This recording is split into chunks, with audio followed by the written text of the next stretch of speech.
Yo, what's up guys? It's Noah here, and in today's video, going to be talking through some MLB player props I like on Prizepicks for today, for Tuesday, August the 23rd.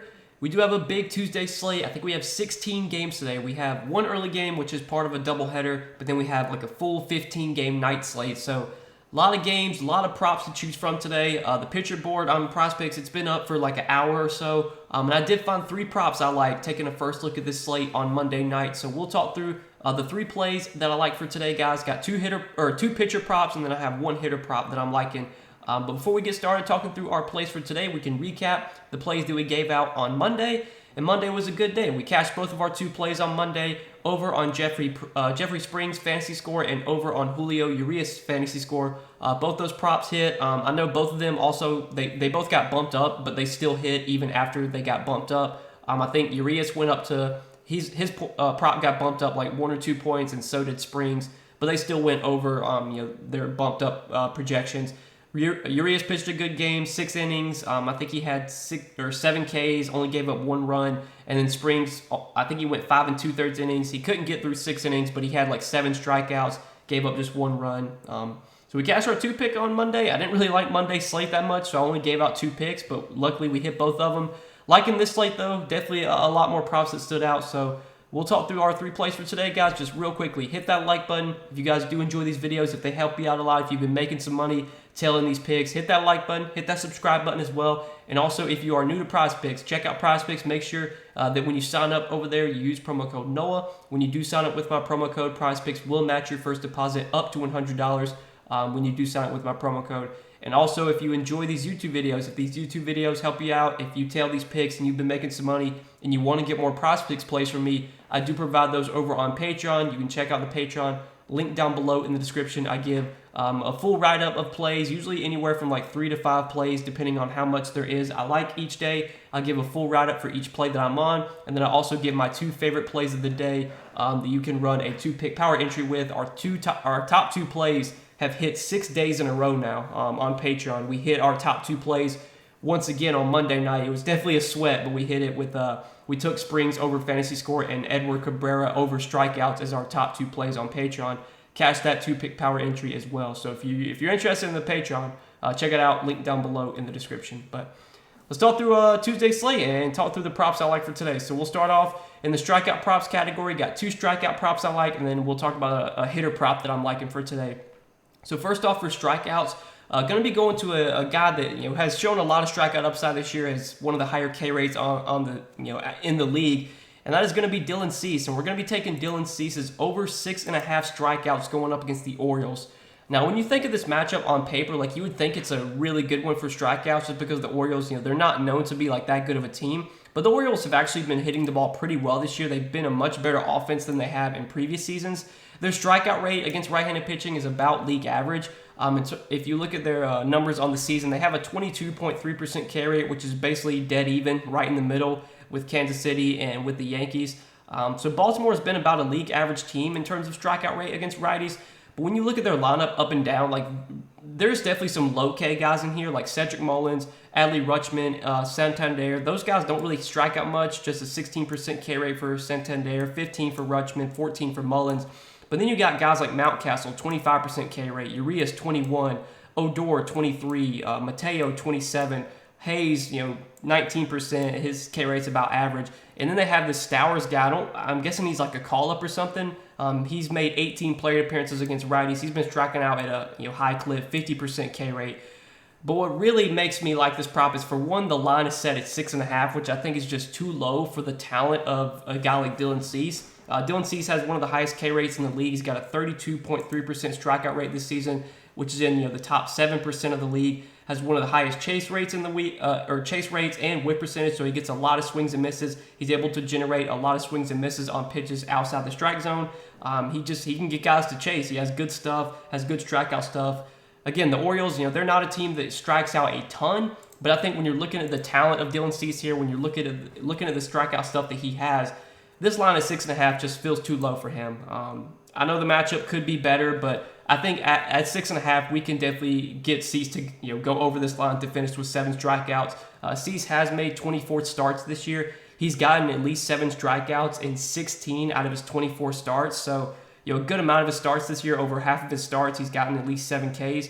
And he already has faced the Orioles once this season. He faced the Orioles on June 26th, and he absolutely dominated against them. It's probably his best start of the season came against the Orioles earlier this year. He went 7 innings, gave up 1 run on 4 hits, and had 13 strikeouts last time he faced Baltimore. So Cease is just one of these guys that can go out there and just rack up a ton of strikeouts.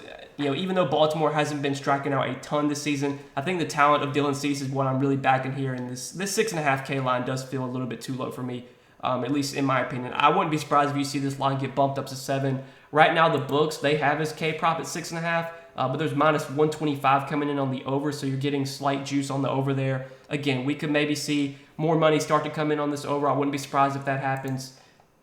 Against this Baltimore team, there's enough strikeouts in this lineup for Cease to be able to get 7 Ks here. So I like that as our first prop for today is going to be over 6.5 strikeouts for Dylan Cease.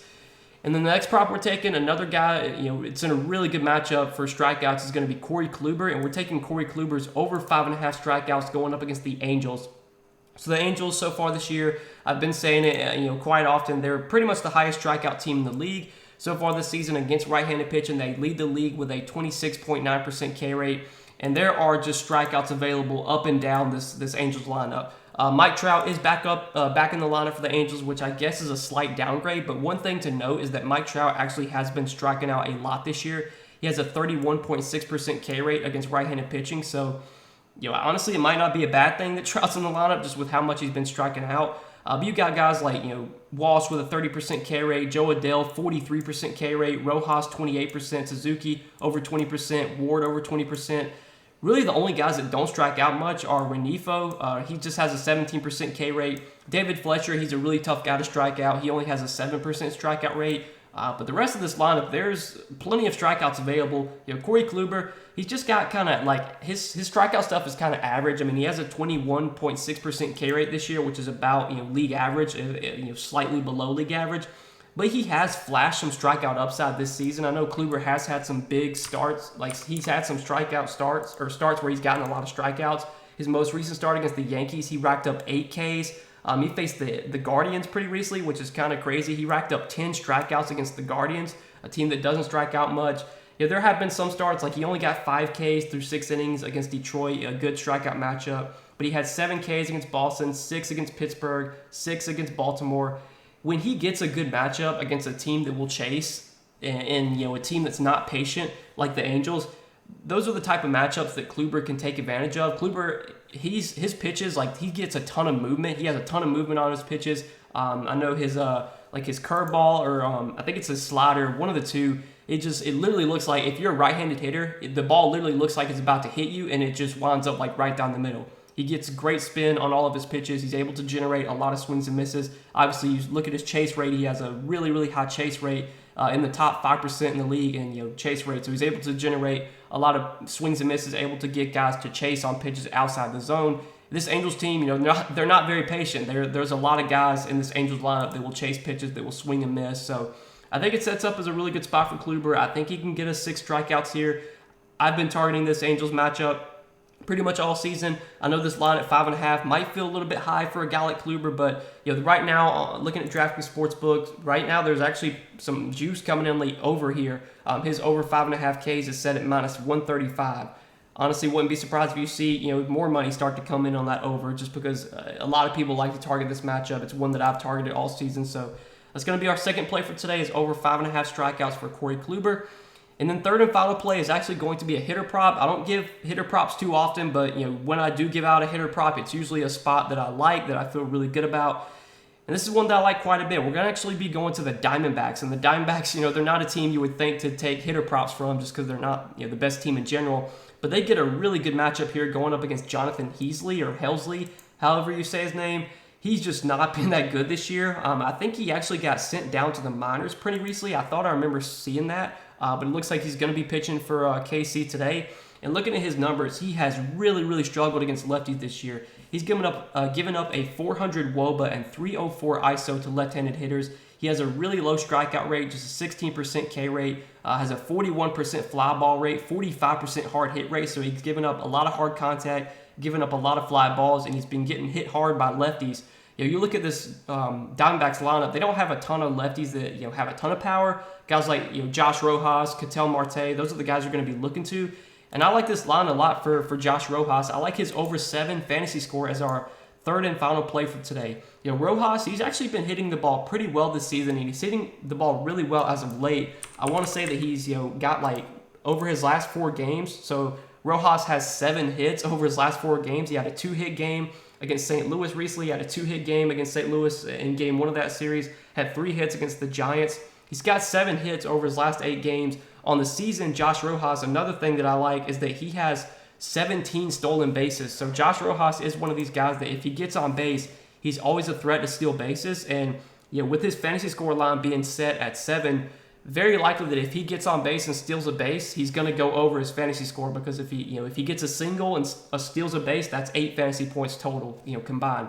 If he gets walked and then steals second base, that's 7 fantasy points. So at that point, he's pushing his projection. But Rojas probably will be batting maybe towards the top of the lineup. Usually he bats leadoff, but sometimes they'll bat him like 3rd or 4th. He should be batting in a pretty good spot where maybe he's going to have some RBI opportunities. Hopefully when he's up to bat, there'll be guys on base, so have chances to get points through RBIs. But he should be able to make plenty of contact here. I don't really worry about him striking out much. I mean, he's already a guy that doesn't strike out much. He has just a 15% K rate this year. But Helsley, doesn't really get many strikeouts. Gives up a lot of hard contact. Gives up a lot of fly balls. The Diamondbacks, even though they're not the best offense, I mean, they still have a 4.8 implied run total for today, which is actually pretty high when you look at this Arizona team. I mean, this Arizona team, they never have a high total. So I think it's actually a good spot for these Arizona bats. I wouldn't be surprised if you see the Diamondbacks put up 4, 5, 6 runs today. Hopefully, if they do that, Josh Rojas will be contributing to those runs. But I think with how well Rojas has hit the ball lately, with how well he's hit the ball this season, and when you look at how much Helsley has struggled against lefties this year, I think it sets up as a really good spot for Rojas. With the stolen base upside that he has, there's plenty of ways that he could go over 7 fantasy score for today. So that's going to be our third and final play, is Josh Rojas over 7 fantasy score. And these are the 3 props that I'm liking for Tuesday's slate, guys. It's a big slate, a lot of games today, 16 total games, 15-game night slate. So there's a lot of options, a lot of props to choose from. These were the 3 that stood out to me the most when I kind of first looked at the board on Monday night. But again, I will take a look at the board once again on Tuesday. Once Prizepicks once they post all of their props for this slate, I'll take a look at the board again. I'll find some more props I like. I will share those over on Patreon, and then I'll figure out my 2 favorite plays of the day. I will post those on Patreon as well. So if you want to get access to all my additional Prizepicks plays, check out the Patreon. It's linked down below in the description. But yeah, guys, appreciate you watching. Hit that like button before you get out of here. Hit that subscribe button if you have not yet. Check out Prizepicks as well. If you have not signed up for Prizepicks yet, make sure to get over there, sign up, use promo code NOAH. When you do, get your first deposit matched up to $100 when you sign up with my promo code. But good luck tonight, guys. Thanks as always for watching these videos. Hope you enjoyed, and we'll see you in the next one. Peace.